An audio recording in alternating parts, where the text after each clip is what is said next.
देखिए आज के क्लास में हम लोग पढ़ेंगे कि capacitance of parallel plate capacitor with compound dielectric constant.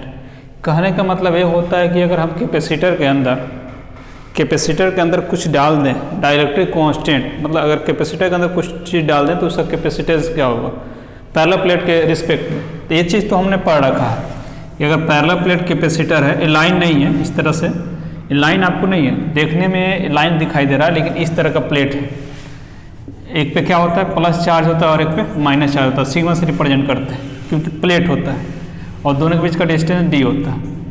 ये बताए थे कि इसका जो कैपेसिटेंस होता है C A epsilon naught by D. ये क्या होता है एरिया ऑफ प्लेट, इस प्लेट की एरिया, और डी क्या होता है दोनों प्लेट के बीच का डिस्टेंस। अब कह रहा है कि अगर इसके अंदर हम कोई चीज़ डाल दें, कोई मीडियम डाल दें, जैसे कहने का मतलब अगर उसके अंदर एक लकड़ी का टुकड़ा डाल दीजिए तो उसका जो कैपेसिटेंस है, उसका जो क्षमता है, उस पर क्या फ़र्क पड़ेगा। ठीक है, तो यहाँ पे कैपेसिटर के केस में जो कैपेसिटेंस होता है ना वो बढ़ जाता है, ये हमने पढ़ा है। आप याद रखेंगे ऑब्जेक्टिव के लिए कि डाइलेक्ट्रिक कांस्टेंट डालने से कैपेसिटेंस बढ़ता है। ठीक है ना, इलेक्ट्रोस्टैट में हमने पढ़ा था कि डाइलेक्ट्रिक कांस्टेंट डालने से फोर्स घटता है, नहीं कैपेसिटेंस क्या होता है बढ़ता है। जितना डालिएगा उतना बढ़ जाएगा। जैसे यहाँ पे अगर हम डाइलेक्ट्रिक कांस्टेंट के है तो मल्टीप्लाई कर देंगे के से, जितना होगा उतना बढ़ जाएगा। उसी को प्रूव करना है। यहाँ पे 5 नंबर में बहुत ज़्यादा इंपॉर्टेंट है, ये कई बार पूछे गए हैं। ठीक है ना, कि एक पैरेलल प्लेट कैपेसिटर है तो एक पे प्लस चार्ज होगा और दूसरे पे माइनस चार्ज होगा, दोनों के बीच का डिस्टेंस डी है और इसके अंदर अगर हम एक डाइलेक्ट्रिक कांस्टेंट डाल दें जिसका थिकनेस क्या है टी है और डाइलेक्ट्रिक कांस्टेंट क्या है के, तो उसका कैपेसिटेंस क्या होगा, कैपेसिटेंस उसकी क्षमता में क्या फ़र्क पड़ेगी। तो वहीं इसी चीज़ के बारे में लिखा गया है कि suppose two parallel plate of capacitor, दो पैरेलल प्लेट कैपेसिटर है, दोनों को कितना दूरी पर रखा गया डी, और इसके अंदर एक डाइलेक्ट्रिक कांस्टेंट डाल दिया गया जिसका थिकनेस कितना है टी है और डाइलेक्ट्रिक कांस्टेंट कितना है के। तो कह रहा है इनटू कैपेसिटर, इस कैपेसिटर के अंदर डाल देने से जो कैपेसिटेंस में जो आएगा वो क्या निकालना है। तो सबसे पहली बात है कि हम लोग कैपेसिटेंस निकालने के लिए सी बराबर फॉर्मूला पढ़े थे क्यू बाई भी। मतलब कोई भी कंडक्टर हो जिसका कैपेसिटेंस चाहिए, जिसकी क्षमता चाहिए, तो चार्ज पता हो, पोटेंशियल पता हो तो हम निकाल सकते हैं। तो चार्ज यहाँ से तो आराम से निकल जाएगा, सिग्मा दिया है तो सिग्मा बराबर होता है चार्ज बाई एरिया, चार्ज तो आराम से निकल जाएगा। चार्ज आप क्रॉस मल्टीप्लाई कीजिएगा तो क्यू इक्वल टू क्या हो जाएगा सिग्मा, ये तो यहाँ से निकल जाएगा। लेकिन रही बात पोटेंशियल निकालना, तो यहाँ पे पोटेंशियल निकालेंगे। तो यहाँ पे पोटेंशियल जो निकालेंगे तो दो पार्ट में बट गया है।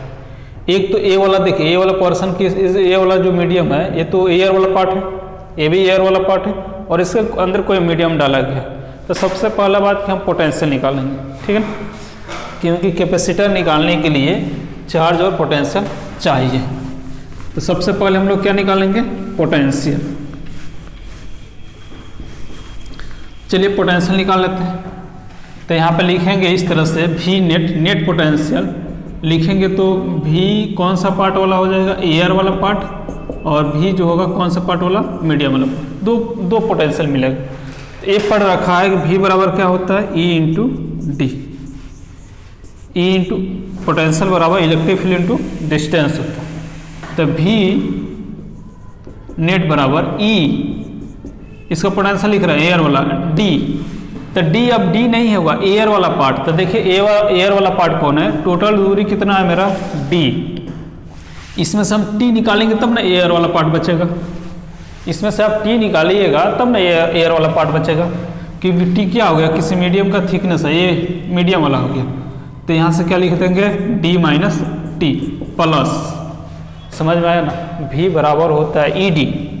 तो आप एयर वाला लिखेंगे तो पूरा दूरी कितना है डी, थिकनेस कितना है मीडियम का टी, तो घटा दिए तो एयर वाला हो गया। उसी प्रकार मीडियम वाला लिखिए तो भी बराबर होता है ई डी, तो यहाँ लिखेंगे ई, ठीक ना, और इसका थिकनेस कितना है दूरी मीडियम वाला टी, उसके अंदर क्या डाला गया डाइलेक्ट्रिक कांस्टेंट, तो उतना से यहाँ पे डिवाइड कर देते हैं। समझ में आया, मेन चीज़ बाबू यही है, मेन चीज़ यही है और कुछ नहीं है इसमें। भी बराबर ई डी लिखना है तो एयर वाला लिख दिया, टोटल दूरी डी था, डी में से टी घटा देंगे क्योंकि ये मीडियम वाला हो गया, यही है ना, हमको एयर वाला है तो इसमें से घटा दीजिए, ये वाला हो गया। और मीडियम वाला लिखना है तो इसका दूरी कितना है, डिस्टेंस थिकनेस टी है, कितना डाला गया है, डायरेक्टिव कांस्टेंट के से डिवाइड कर देंगे। हमको पोटेंशियल मिल चुका है। इन दोनों में देखिए तो क्या कॉमन आ रहा है, दोनों में कॉमन जो आ रहा है ई कॉमन आ रहा है, ई कॉमन आ रहा है ना, ई कॉमन आ रहा है तो कॉमन ले लेंगे। उसके बाद क्या बचा यहाँ पे, D minus T plus T by के, ठीक है। उसके बाद यहाँ पे देखिए, और भी नेट बराबर क्या होता है फॉर्मूला, इलेक्ट्रिक फील्ड पढ़ा गया था कि प्लेट के बीच के अंदर जो इलेक्ट्रिक फील्ड होते हैं, प्लस चार्ज माइनस चार्ज के कारण जो अंदर इलेक्ट्रिक फील्ड होता है वो सिग्मा बाई एप्सिलॉन नॉट होता है। सिग्मा फार्मूला ऑब्जेक्टिव पूछता है कि अगर पहला प्लेट कैपेसिटर के अंदर इलेक्ट्रिक फील्ड कितना होता है तो सिग्मा बाई एप्सिलॉन नॉट होता है। तो रखते हैं sigma by epsilon naught D minus T plus T by के, भी मिल गया है। और हमको निकालना है चार्ज ऑन कैपेसिटर, तो सिग्मा बराबर क्या होता है, चार्ज बाई एरिया, ठीक है ना। तो यहाँ से क्रॉस मल्टीप्लाई कर दीजिए, क्यू बराबर क्या मिल जाएगा, सिग्मा ये भी मिल गया, ये भी मिल गया। हमको निकालना है कैपेसिटेंस, निकाल लेंगे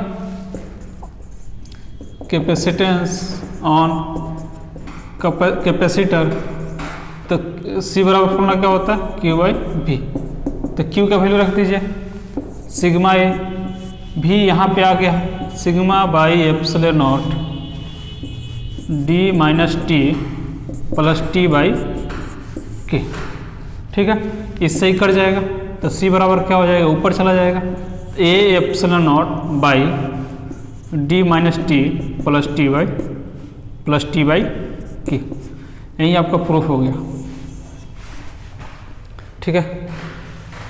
ए epsilon naught D minus T plus T by के सेम वही है बाबू। देखो ये पहला प्लेट के कारण पड़ा था ना कि क्या होता है capacitance A epsilon naught by T, तो बस वही है कि अगर हम मीडियम डाल देंगे, इसका थिकनेस कुछ होगा ना तो घटा देंगे और उसी को डायरेक्टिव कांस्टेंट से डिवाइड कर देते हैं।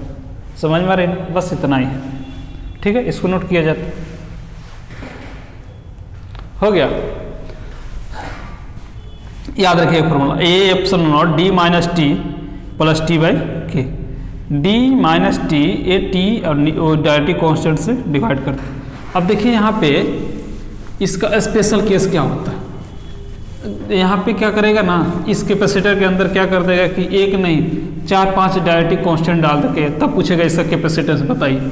तो आप उस चीज़ को याद रखेंगे ट्रिकली, जैसे यहाँ बोल दे, देखो आप अपने से लिख सकते हो कि ये कैपेसिटर है, प्लस चार्ज माइनस चार्ज, ठीक है ना, दोनों के बीच का दूरी कितना है, d है। इसके अंदर हम डायरेक्टिव कांस्टेंट डाल दिए 1 2 3 और डाल दें। इसका थिकनेस मान लीजिए T1 है, T2 है, T3, K1 है, K2 है, K3 है, डायरेक्टिव कांस्टेंट। इसका कैपेसिटेंस बोल रहा है तो आप लिख सकते हो ए एप्सिलॉन नॉट, एयर वाला पार्ट लिखिए, एयर वाला पार्ट। तो टोटल दूरी d है, d में से एयर वाला एयर है, देखिए ए ही ना एयर है, ए एयर है, ए एयर है, ए भी एयर। ये पार्ट कैसे निकलेगा, इन तीनों को घटाएंगे तभी ना। तो टोटल दूरी में से d माइनस घटाइए, T1 minus T2 minus T3, घटा दिए। अब जिन चीज़ों को घटाते हैं उससे k से डिवाइड कर देते हैं प्लस देकर, तो प्लस क्या हो जाएगा, T1 by K1, T1 by K1 plus T2 by K2 plus T3 by K3। कितना आसान है बाबू, देखो तो खुद से लिख सकते हो, ठीक है ना। अब एक चीज़ याद रखेंगे कि डायरेक्टिव कांस्टेंट डालने से कैपेसिटेंस बढ़ता है। अगर यही इसको सॉल्व करेंगे तो के ऊपर चला जाएगा, लेकिन उतना हमको करने की जरूरत नहीं है। ये 5 नंबर में अक्सर पूछे जाते हैं, इसको आप करके ही जाइएगा, ठीक है।